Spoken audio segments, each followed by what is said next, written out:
Hello કરો બેન, નજીક આમ બોલવા. કેટલા લેવાના છો? છટકો. એટલે આ હું બોલ્યો એક્શન નથી, હકીકત છે. ક્યાંક ક્યાંક એવાય ભટકા એમને. એક જગ્યાએ પ્રોગ્રામમાં અમે સવારમાં 4 વાગે બધું ભેગું કરતા હતા. ત્યાં એ જાગીને આવ્યો. મૂળ તો 2-3 રાત એને ઉજાગરો પ્રસંગ છે. એને એમ કે આજે આવડે આવ્યા છે ને ગોઠવે છે. આવીને મને ચાલુ કરો, માણસ ભાગવા મળ્યું. મેં ભાગવા મળે, અમારે નથી ચાલુ કરવું. પછી છોકરાને બાપાએ કીધું તારો બાપ આખી રાત હાલ્યું, અત્યારે પૂરું છું, ઘડિયાળ સામું જો. એ જાગીને આવ્યું. એને એમ કે આપણે હજી ગોઠવી નથી રહ્યા. એમ કે ગોઠવો ગોઠવો ગોઠવો, માણસ ભાગવા મળ્યું. મેં કીધું તું ક્યાંક કરી લે, નકર બધું ભાગવા મળશે હવે. અને ભાગવા મળશે પછી તારા બાપાનું નહીં હાલે. અત્યારે તમે જે છો ને બધા એ કઈ ભણે લાયસન્સ ન મળે. આ કેટલું ભણી જાવ પછી ધારાસભ્યનો લાયસન્સ મળી જાય તો આ ઘીરે ઘીરે ધારાસભ્ય થાય. અને ધારાસભ્યો ખૂબ હોય છે, પણ આવો સારો સભ્ય જ્યારે ધારાસભ્ય થતો હોય ને તો એ ધારાસભા રૂડી લાગતી હોય. એ ધારાસભા રૂડી લાગે. એટલે કઈ શિખરો સર કરી તમે કીર્તિ સ્તંભ ખોડી શકો, પણ ગામને પાદર પાળ્યો તમે એમ ન ખોડી શકો. એ તો પોતાને જ મરવું જોવે. કોકના બાપાના અહીંયા મરેલા સિંદૂર સોપડે કે અમારા બાપા ન થાય, એ મેળ જ ન આવે. સંપત્તિ કેટલી આવે છે એની કરતા તમારી પાસે સંસ્કાર કેટલા આવે. આ કરોડપતિ ઘણા છે, એના છોકરાને મળીએ ને તો આપણે એમ થાય બસ આ ઘૂઘું એનું. મારા અવડા મોટો માણા હોય ને આપણે કે અહીંયા નથી, આપણે એમ થાય કાલે લે આવી ગયો સરસ. કરેલા કર્મના બદલા દેવા પડે. આવ્યો પણ સાહેબ જો મારે કોઈ બીજો સંબંધ, આ રિલાયન્સના મેં લગ્ન જોયા આપણે ટીવીમાં, અમે 1-2 પ્રોગ્રામે કર્યા ભાઈ. એ લગ્ન મેં જોયા. આપણે એમ થાય સંપત્તિ આપી બરાબર, ઓલી બેન આપણે એમ મુકેશભાઈના નીતા ભાભી, એનો મોટો દીકરો, એનો દીકરો પૃથ્વી. બોલો કેટલું બધા હૈયા રાખે. મોટા બાપુના દીકરાનું નામ હૈયા છે કે ને.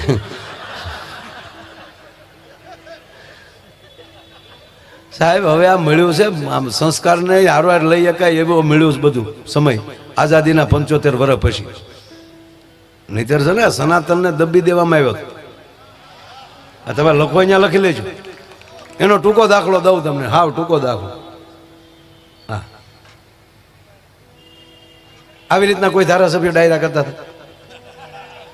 ધારાસભ્ય ડાયરાને જ ઘેરે જાવ. ગામમાં દેખાતા નહોતા ધારાસભ્ય. ગામડામાં ભાભા બેઠા હતા ને કીધા ધારાસભ્ય આવ્યા હતા. એ કેવું હોય લે, ખબર નહોતી આ. એટલે હું એ જોતો હતો ટીવીમાં, ઓલા નીતાબેન બોલતા હતા કાંઈક ને એનો પૃથ્વીનો છોકરો, આકાશનો છોકરો પથુ, એ દોડતો દોડતો આવ્યો ને સ્લીપ થઈ ગયો, પીડ્યો બરોબર, પણ સીધો માના પગમાં ગયો, દાદીમાને. પણ દાદીમાનો ભરોસો જ જોવો, વાંકી ન વળે કે એને ખબર જ હોય કે એ ઊભું જ થઈ જાય. અને ઘણા તો વીઆઈપી ના દીકરા છોકરા, અમે નાના હતા, આપણે હતા ને નાના, આપણે નહોતા સાહેબ. પીડ્યા હોય ને સોલાણા હોય તો યોગેશભાઈ બાપુજીને દેખાડે, રામ રામ કરો. એ જ્યાં સુધી સારું ન થાય ત્રાહું હાલવું પડે. હું કામ નકર ઈ ભાળી જાય, ઈ બે નાખે, ક્યાં ગયું તું રખડવા. આમ ટીપાઈ મોટા છે સાહેબ બધા. આ જેટલા જે આગળ આવ્યા છે ને એ ટીપાઈ ભેગા થયા છે. અત્યારે તો નાનું એવું ઘૂઘ લઈને પડી જાય તો આખું મારું છોકરું પડી ગયું. એ સકુલું 18 મહિનાનું થાય તો હાલતા નહીં ખેડો, એને પાઠે ચડાય. ખરેખર આ બાળકોને દૂધ રાજી થાવ ટાઈમે, બરોબર ટાઈમે આવ્યા. એ દાદીમાં હકીકત સાહેબ પાછી નતો, એને હાથે ઉભો છો, સીધું માઇક પકડાવી દીધું. આ ભરોસો જોવો એનો. નકર એવડું તમને કોઈ આખી દુનિયા સાંભળતી હતી, અને દુનિયાનું મહેમાન, એમાંય વીઆઈપી મહેમાન બેઠું હતું. હવે એવે ટાણે આપણે ટાબરિયાને માઇક આપી દેવું એટલે એના આખા પરિવારમાં એનો પુરાવો એ છોકરા આપ્યો. માઇક લીધું ને સીધું બોલ્યો જય શ્રી કૃષ્ણ.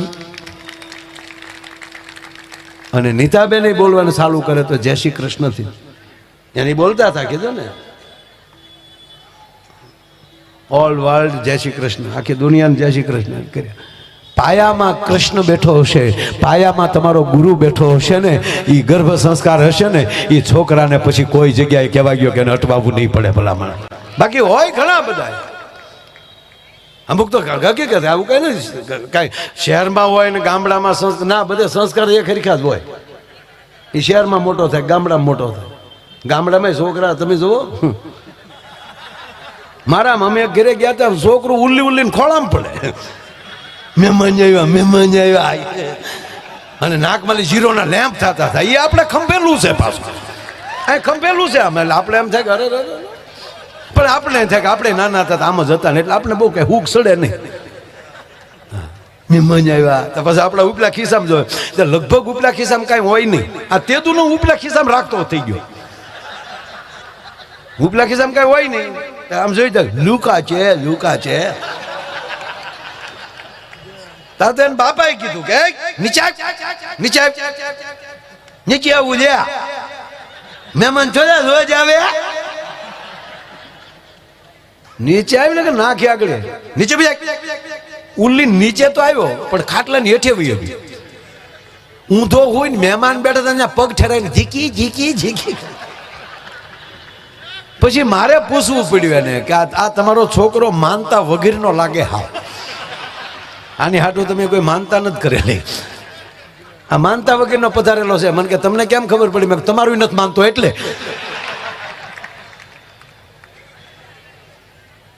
માવતરનો ઈશારો હોય એનું સંતાન છે, એનો ઈશારો કહેવાનો. 10 વાર કહે તો ઢગા માને નહીં. હા, ઘણા ને ઘરે જાય, બેટા મહેમાન આવ્યા, જય માતાજી કરો, જય શ્રીરામ કરો, સીતારામ કરો. ના ના, આપણે એમ થાય કે પછી મારે તો સામે કેવું પડે કે છોકરાની વાત કરો ને, આપણે બે ઘડી બેસી લઈએ. ના ના, એ ડાયો થવા દે. ઓળખે છો કોણ છે? ઘણા ટીવીમાં આવે, આપણે બધાને કેમ ઓળખવાના હોય? એટલે આપણે એમ થાય કે હવે ચા પીવી મરી જવું. હાવ, તમારા સંસ્કારનો પરિચય તમારા સંતાનમાં ઉતરશે, તમારી સંપત્તિનો નહીં. સંપત્તિનો પરિચય તો થઈ જ જશે. કેવી ગાડી લઈને આટા મારે છે અથવા તો એ કેવા કપડાં પહેરે, એ તો પરિચય થઈ જ જશે. પણ એની ભેગા બેસો ને ત્યારે એ તમારી પેઢીનો સંસ્કારનો પરિચય આપશે કે હું આ કુળનો માણસ છું.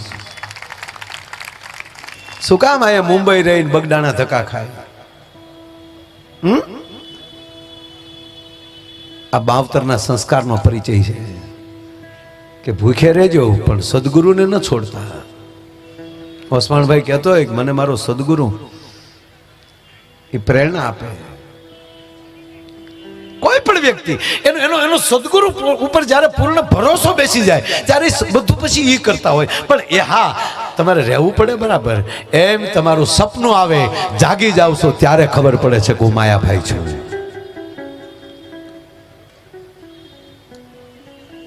એટલે કે ક્યાં વયા જાય નક્કી નહીં. આ વાત ન્યાલી ચાલુ થઈ હતી ત્યાં પછી વાત, એટલે આપણે ખરેખર જ આવી છીએ ને એની વાત હતી. એટલે કે એ સપનું આવે એટલે જાગી ગયા આપણે. કાલે લે નકર આપણે સપનામાં કુલુ મનાલી હોય, મુંબઈ હોય. એક જણો જાગી ગયો, કેમ કે હારો તીડી આવી ગઈ, એમાં અટવાઈ ગયો. આપણે એમ થાય કે તીડીએ તો ઘણા ટાળી દીધા, કારણ કે ત્રિગુણી માયા છે.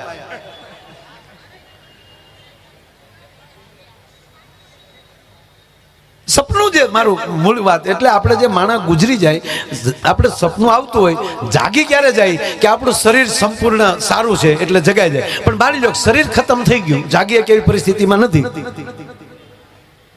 હાર્ટ બંધ થઈ ગયું, તો એ શરીર જાગે છે ત્યારે સપનું પૂરું થાય છે.